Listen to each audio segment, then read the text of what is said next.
Okay, here we go.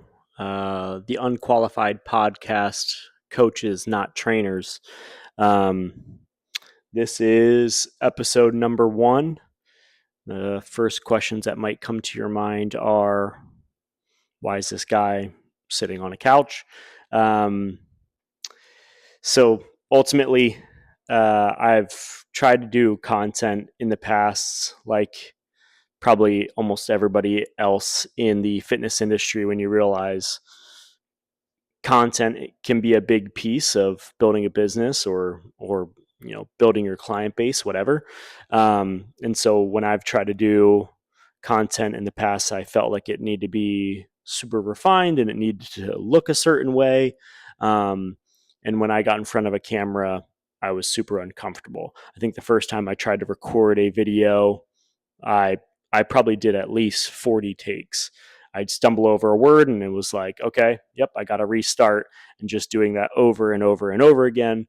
And when that is the environment that you try to, or the mindset also that you try to create content, um, you are very unlikely to be consistent with it unless you find a way around it. And I never did. I would basically just like quit on things because I was never comfortable and I was always concerned about what people are going to think and how they're going to receive it. And ultimately, yeah, I just wouldn't go anywhere with it. So I'm trying something different. Sitting on a couch. I've just worked a full day, trained clients, managing the personal training department, the fitness department. Come home. My wife and I just had our second child. So I have my daughter here on the monitor here, and my son is upstairs with my wife. And so when it comes to producing content, we're doing it in a way that we want it to feel as authentic to us, and something that we can produce on a consistent basis. Because a lot of, you know, if you're into podcasts, a lot of podcasts, there's, I don't even know, hundreds of millions, but most podcasts don't make it past the first 2 episodes or something like that. And if they make it past the first 2, then they're not making it past 5. So I think it speaks to this general feeling, especially, and I think it's exacerbated by social media, which I'm sure we'll do a full episode on social media alone. But uh,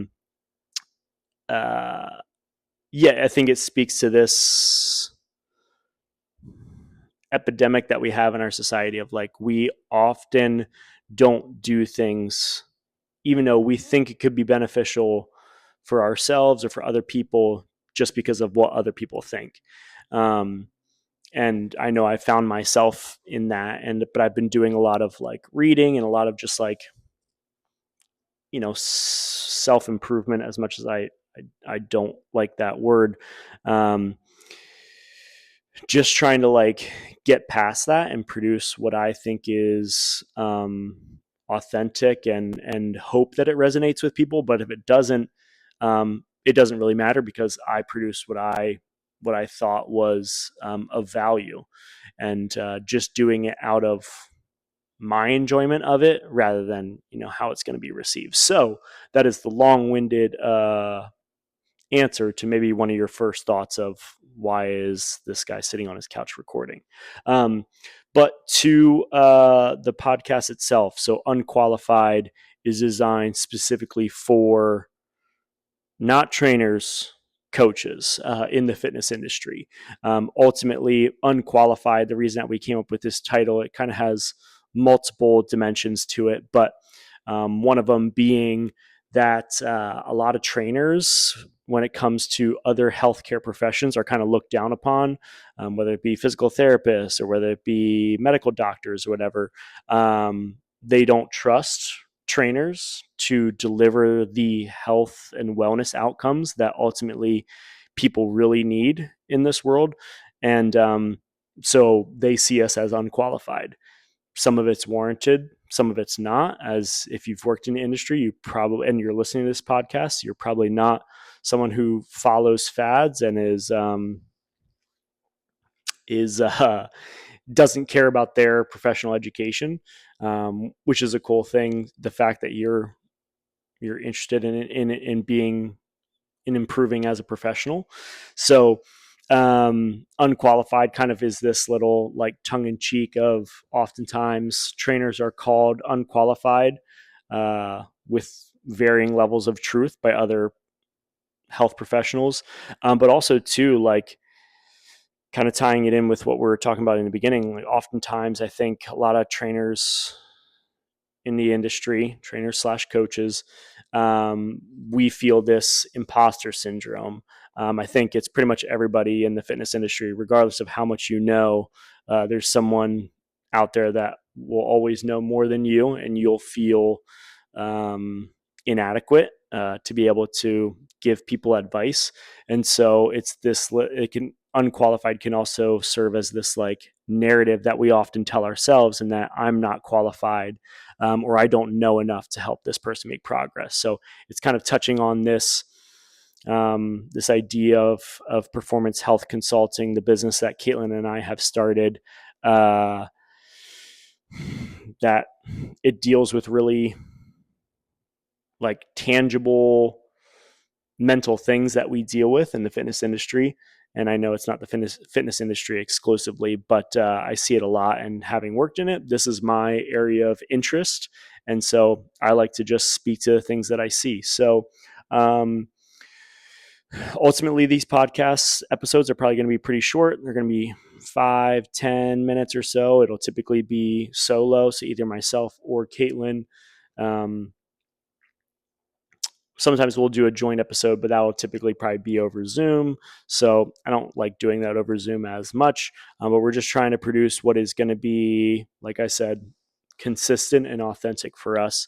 And ultimately, we want to have performance health consulting, the business behind this podcast, as the first biopsychosocial model of fitness and recovery, and understanding that the mind drives the body. And if we're not coaching the mind on things, even, fitness included, but also their sleep, nutrition, stress, if we're not speaking to their mindset and their self-talk and their narratives and how they perceive themselves, then we're really going to struggle to deliver really effective results. And even if someone gets in really good shape, they lose weight or they gain muscle, but we haven't left them in a significantly better mental space, then like we've really done kind of a half-assed job, in my opinion. So that's the idea.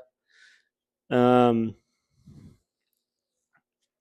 yeah, this podcast won't be super refined, and it maybe it'll get better as we go, but this is what it is for now. So appreciate you tuning in. But if anybody wants to like talk about anything specific, feel free to send them via our website. Our website is performancerecoverycert.com. We're going to be doing some cool partnerships in the near future with certifications and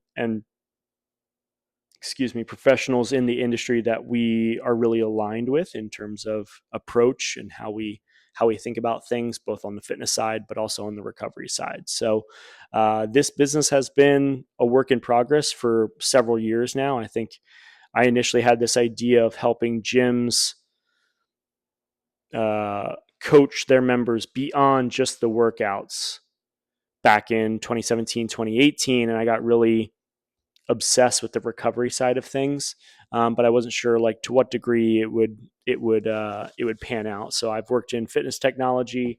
During the pandemic, I've worked in supplementation sales, hated that, and I've always been drawn to personal training, and I've been doing that for over 12 years now at this point in different facets, including collegiate strength conditioning. Shout out Bucknell University. So yeah, this podcast, we just want to make it as valuable for trainers that are trying to level up beyond just a trainer and actually go into a coach who can actually drive progress both in the physical and the mental aspect. So that is it. Yeah, thanks for tuning in. And if you guys have any feedback, we're happy to hear it. But hope you enjoy it moving forward. Thanks.